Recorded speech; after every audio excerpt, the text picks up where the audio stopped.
Kamben Manak, kuntilanak versi Kalimantan Tengah. Kali ini gak ada sangkut pautnya sama ibu tiri Om. Kali ini Om akan ceritain tentang seorang perempuan yang mati beranak di kampung Om dulu. Tapi kayaknya enggak malam ini, soalnya menyebut namanya di malam hari itu bikin Om gak nyaman. Besok Om akan ceritakan ceritanya ya. Jadi, kamben manak di sini itu ada dua jenis. Yang pertama alas. Dulu pernah Om ceritakan gimana bentuknya yang alas di treat dia ada di sini. Dan yang kedua jadi-jadian manusia atau manusia hamil meninggal saat hamil atau melahirkan. Sebenarnya banyak ceritanya, tapi Om akan ceritain yang pernah terjadi di desa Om dan di desa tetangga. Jadi ada dua cerita yang berbeda dalam satu treat ini. Gimana? Apa kalian siap? Hehehe. Cerita pertama dari desa pedalaman. Lebih pedalaman ketimbang desanya Om. Di desa itu sama saja sih kayak desa Om. Orang-orangnya ada yang beragama Islam dan juga Kaharingan. Di desa itu ada seorang gadis namanya Diang. Wajahnya cantik berkulit putih, namun sayang dia bisu. Sejak kecil dia sering ikut ayah dan ibunya ke kebun, milik mereka yang lumayan jauh dari desa.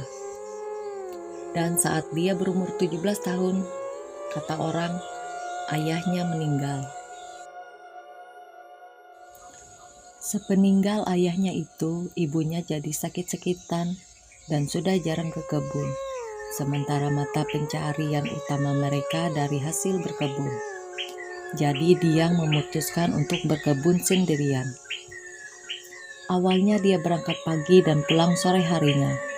Hingga sekitar 2 bulan berjalan, keadaan mereka pun mulai sedikit lebih baik.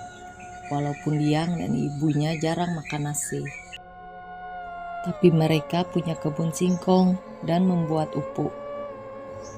Upu itu pengganti nasi yang sering dikonsumsi oleh orang-orang di zaman penjajahan dulu.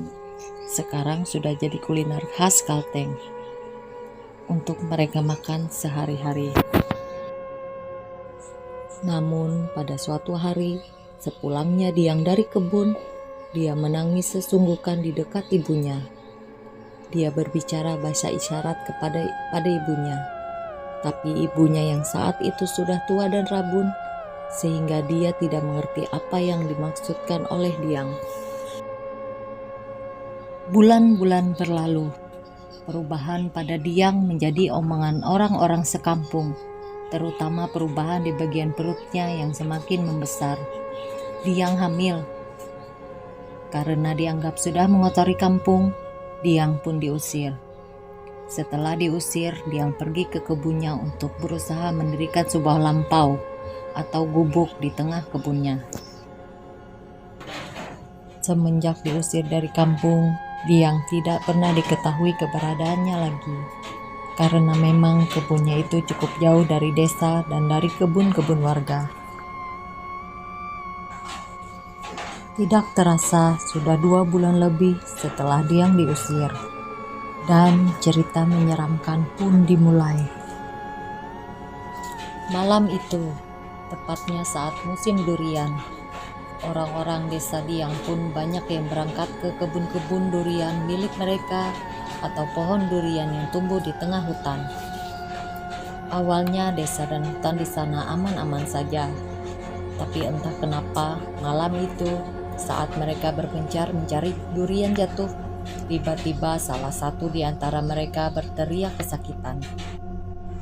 Dan saat disusul oleh yang lainnya, orang yang berteriak itu sudah tergeletak di tanah dengan darah yang bercucuran dari celana kainnya.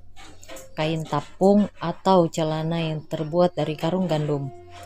Saat diperiksa ternyata bahwa kalatak milik orang itu sudah hilang. Bahwa kalatak itu telur burung, paham kan ya? Cuma cowok yang punya. Astaga, ini pasti perbuatan kamben manak. ujar salah satu di antara mereka. Memang di Kalimantan Tengah, hantu kuntilanak atau kamben manak itu bisa mengambil harta berharga milik si korban. Tapi bukan kekayaan ya. Kalau korbannya laki-laki, yang diambil biasanya biji bawah kalatak. Dan jika korbannya perempuan, yang diambil adalah susunya. Katanya sih kalau biji bawah kalatak itu digunakan si kamben manak untuk mainan anaknya. Begitu juga susu perempuan akan digantung untuk mainan anaknya juga. Setelah mendengar nama kamben manak, orang-orang itu pun berlarian dan meninggalkan teman mereka yang sudah tidak bernyawa di tempat itu. Keesokan harinya, orang-orang desa beramai-ramai kembali ke hutan tempat salah satu warga yang mati akibat kamben manak. Saat sampai di tempat mayat itu, mereka semua dibuat ngilu sekaligus takut melihat keadaan mayat yang sudah hilang bijinya itu. Darah sudah mengering dan tubuhnya sudah dikerubungi hewan-hewan kecil. Singkatnya, sekitar seminggu ini sudah sekitar 5-6 warga yang mati karena kamben manak. 2 diantaranya berjenis kelamin perempuan dan mayat ditemukan tanpa payudara. Payudaranya hilang, diambil paksa oleh kamben manak. Dan korbannya laki-lakinya sama persis seperti korban pertama. Bijinya hilang. "Ini sudah tidak bisa dibiarkan, Pak," kata salah satu warga. "Kita tidak bisa berbuat apa-apa selain berhati-hati. Dan jika sudah malam hari, jangan pernah ada yang keluar rumah, apapun alasannya," ujar kepala desa. Setelah itu para warga pun pulang. Saat sudah menjelang malam hari, para warga didera perasaan takut. Takut akan kematian yang disebabkan oleh kamben manak itu. Desa sudah mulai sepi, tak ada nyala lampu tembok. Rumah-rumah warga semuanya gelap gulita. Desa itu seperti desa yang tak berpenghuni jika sudah malam hari.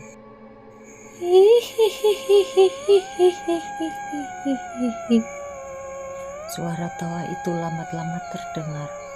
Siapapun yang mendengar suara itu pasti akan langsung bersembunyi. Prak!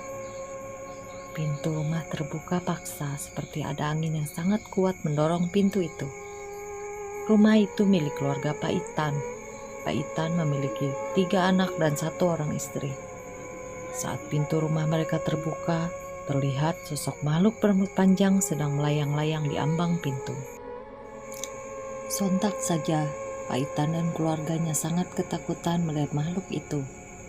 Namun di tengah ketakutan istri Pak Itan langsung memangku suaminya sambil berkata, "Tuh anak ayungku, ya aku sanggup manak katuh kakare. Ida kilai kau bang, manak ije kin matei baum kau," teriak istri Pak Itan. Sesaat setelah istri Pak Itan berteriak seperti itu, tiba-tiba makhluk yang melayang-layang di ambang pintu tersebut terbang. Saat makhluk itu pergi, seluruh rumah Pak Itan bergetar seperti terkena angin topan. "Kau tahu dari mana cara mengusir kamben manak itu?" tanya Pak Itan pada istrinya. "Aku ingat cerita kakekku dulu. Kata-kata itu bukan penangkal tapi untuk membuatnya sabanen.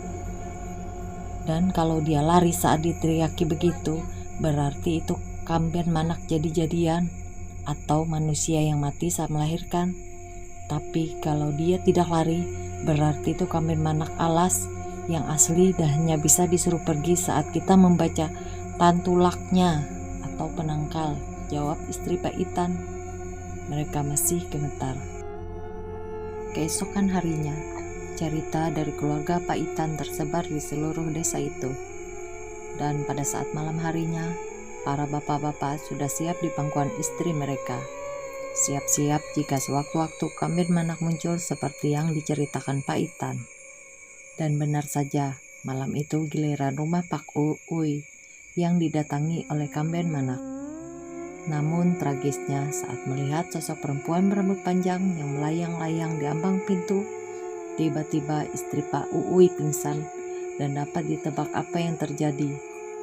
Pak Uui meninggal secara tragis dengan biji-biji bawak kelatak yang sudah menghilang. Korban kamben manak sudah semakin bertambah. Bahkan tidak hanya di desa itu, di desa-desa yang berdekatan dengan desa tersebut pun tidak luput dari sasaran kamben manak. Ketakutan para warga berlangsung sampai berbulan-bulan lamanya. Hingga suatu hari ada beberapa orang dukun yang dipanggil ke desa tersebut. Kamben manak ini berasal dari seorang perempuan yang mati beranak di sekitar kampung ini, ujar salah satu itu. Para warga saling berpandangan satu sama lain. Jangan-jangan si Diang, tanya salah seorang warga tiba-tiba. Untuk meyakinkannya, lebih baik kalian cari dia sampai ketemu, perintah kepala desa. Jadi hari itu berangkatlah semua warga untuk mencari keberadaan Diang. Seluruh desa sudah dikelilingi, begitu juga hutan-hutan di sekitar desa, namun tidak ada hasil. Hanya ada satu tempat yang belum diperiksa, yaitu kebun milik keluarga Diang. Dan benar saja, saat mereka tiba di kebun itu, mereka melihat sebuah gubuk dengan pintu yang terbuka. Dan saat salah seorang warga masuk ke gubuk itu, ia melihat kerangka manusia yang bagian tulangnya seperti ada kerangka tubuh anak kecil yang berada separuh di luar dan separuh di dalam. Semoga kalian mengerti ya sama penjelasan Om. Diang sudah mati, teriak warga yang tadi masuk ke dalam gubuk. Hari itu juga semua warga menguburkan tulang belulang Diang dan anaknya. Dan setelah penguburan, diadakanlah ritual untuk menangkal gangguan makhluk halus termasuk kamben manak. Memang benar keadaan di desa itu mulai aman, walau kadang-kadang ada suara-suara tawa cekikikan, namun tidak sampai memakan korban lagi. Walau di siang harinya para warga sering menemukan gumpalan darah di tanah atau di jalanan hendak ke kebun atau hutan, kata orang darah itu adalah darah dari kamben manak. Kata orang juga kalau darah itu tatang kalau atau tidak sengaja dilangkahi, maka darah itu akan menjelma menjadi kamben manak. Dan jika ketemu darah itu dihitan, lebih baik diludahi saja. Dan setelah meludahi darah itu, jangan sekali-kali menengok ke belakang. Selesai. Terima kasih yang sudah menyimak ceritanya. Assalamualaikum warahmatullahi wabarakatuh.